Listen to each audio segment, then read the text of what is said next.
If you want to add different flavors to your dinner, then a farmer's market like Pike Place is where you want to shop. Here you'll find everything from monkfish to mushrooms. And when we think of mushrooms, we tend to think of these little white button varieties. But in Kentucky, there's a family cultivating some exotic mushrooms in a most unusual way.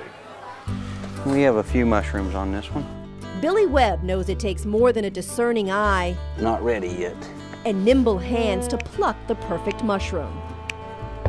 The retired Navy officer turned Kentucky mushroom farmer can tell in an instant if his commercially grown shiitakes are ripe for the picking.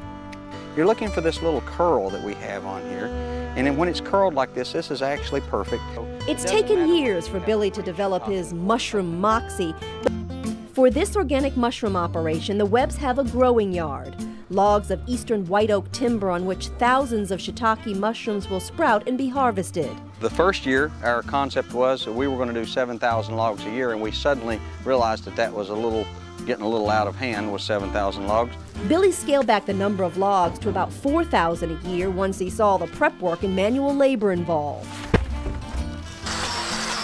We'll look at this mushroom and tell you that this mushroom should have been picked about 8 or 10 hours ago. Why is that? Because it's started to open up. The veil has broken on it, and it doesn't have a curl on it. But just like other farmers, the Webbs have been forced to deal with changing market prices and long-term drought, conditions that have made their growing yard unfeasible and unprofitable. Basically, this log operation that you are viewing is dead.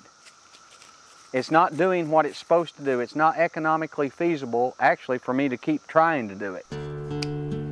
So Billy began growing his shiitake mushrooms on sawdust blocks in a huge climate-controlled greenhouse. It's a move that's also allowed him to expand his crops to include lion's mane, royal trumpet, and oyster mushrooms.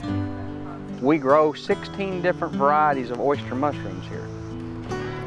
The oyster mushrooms are cultivated in 20-pound plastic bags filled with pasteurized wheat straw and mushroom seed. It takes about 2 weeks for them to form, a process known as pinning. The bags are then placed in the grow room for 3 months where they will begin to fruit.